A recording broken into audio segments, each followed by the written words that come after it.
How is this working? Yes. Hello everybody. It's nice to see you. Today's a very special day because I'm trying out something new, which is basically I have encountered the option to make live videos for YouTube, simply because usually making a video entailed filming it, editing it, making me look great, and then uploading it in a very tedious and lengthy process. So I've decided that I'm just going to do it live. So you're going to see me in a less edited way, which is good for you, but not so good for me. But it's fine. It's fine. I think I'm gonna live with it. So this is actually happening via my phone because my hubby is actually, he's my man. Is setting up my YouTube thingy via the laptop, which is apparently super difficult. But I've decided to make a short video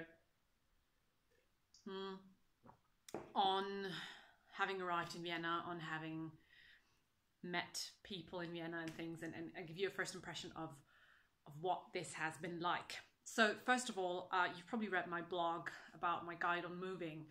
Moving is horrible. It is really horrible. And I mean, my parents, I think, moved like 7-8 times. So I'm seriously wondering what's wrong with them, because it's just so exhausting. And I mean, we don't even have kids yet, or lots and lots of shit. Well, I do. But basically, it's not so hard yet, but it was such a nightmare. You cannot imagine, and it's so expensive. We're completely skint now because we've had to, pay for the car and for the gas, and it's like 500 kilometers to Vienna, and nightmare. So, but now we have settled. I'm doing this sound again. It's really annoying. I'm trying to get rid of it. So we have arrived. We found a really nice apartment in Otterkring, which is the 16th district in Vienna. It's on the outskirts, so it's kind of nice because we have the tube and we're in the city in less than 30 minutes. But we go in the other direction and we're pretty much outside in the suburbs. So that's quite nice. And yeah, so we've been exploring and doing things, and I'm just trying to adjust this a little bit.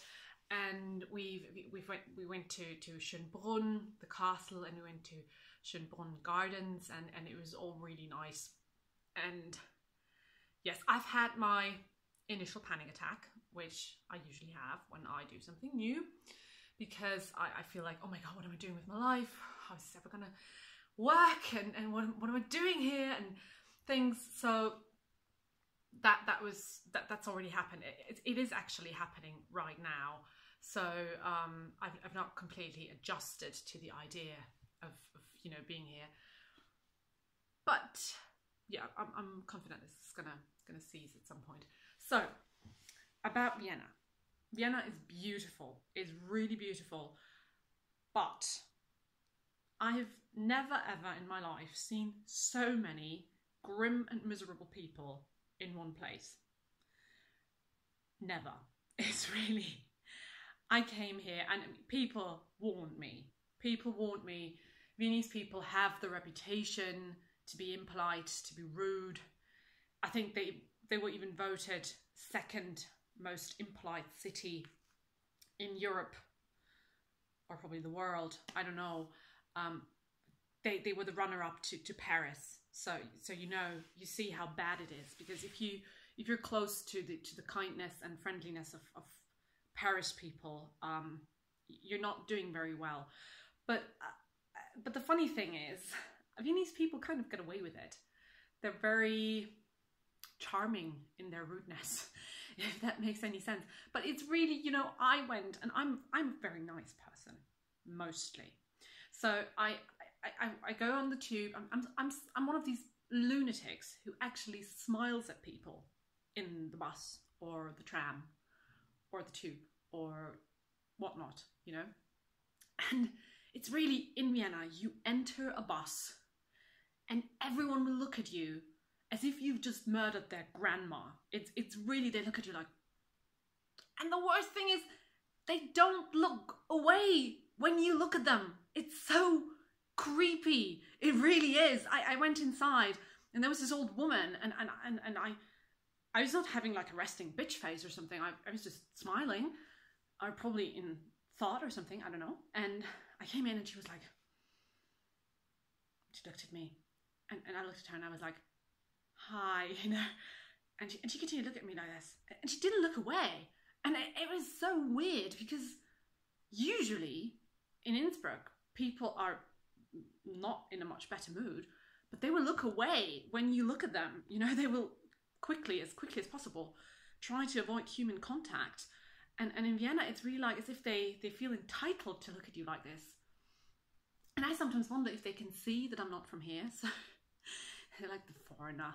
But anyway, that was really bizarre. And it's really, you go to the bakery and they're so rude. They're not even impolite, but just rude.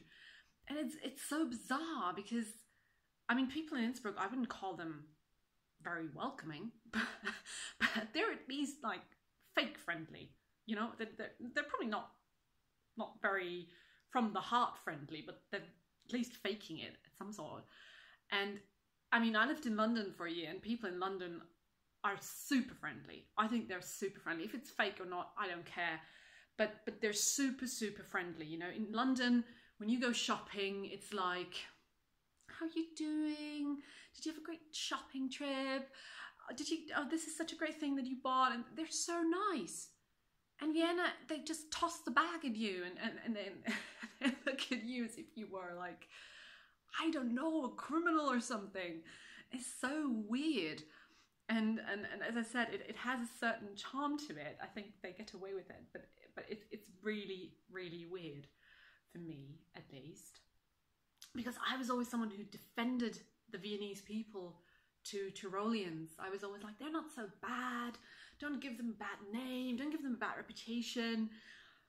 And now I'm here and I'm genuinely shocked at how utterly rude they actually are. And they don't give a shit. You know, they don't give a shit if you call them out for being rude or something. So that's really bizarre, but yeah. Anyway, so that was actually the first. The second thing was, I have come to Vienna to do my master's degree in Anglophone literatures and cultures, and that sounds way posher than it is, believe me. But I've settled to do that because, you know, I'm bored and I don't know what else to do with my life, so I've just decided to do a master's degree because that's what you do if you don't have any other plans in your life. You become an academic. And so basically, I went to the university. People who know me know that I've had very bad experience with universities.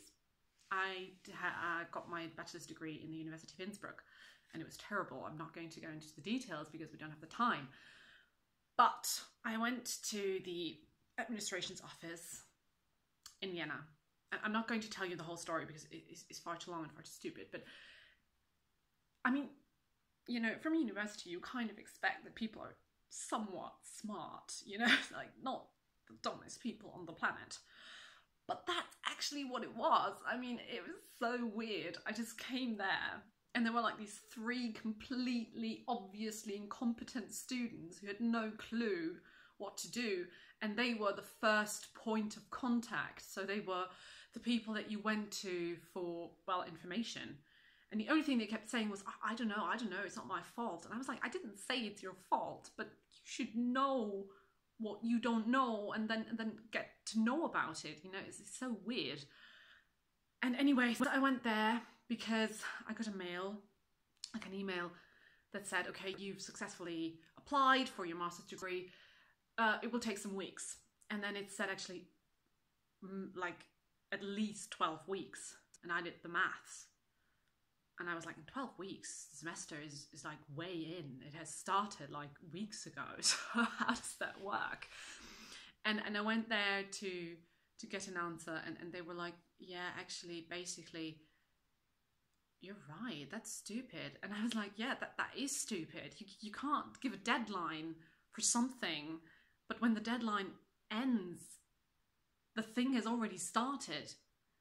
That's like as if you sell theatre tickets to a show until 3 hours after the play has ended. That is stupid. It doesn't make any sense to me. And it still doesn't, because they failed to give me a decent explanation as to why that happened. So that was really bizarre, and I had to bitch and whine a little bit about, until they finally realized that they were stupid, and they just registered me, and now I'm, as of yesterday, officially a student of the University of Vienna, and we'll see how that's going to work. But yeah, so these were my 2 encounters so far with these people. I hope they're going to kind of make up for their reputation. Yes, so now, I did the sound again, didn't I? So now, first of all, I'm drinking Yorkshire tea, which is amazing, because in Vienna, there is a store called Bobby's Food Store.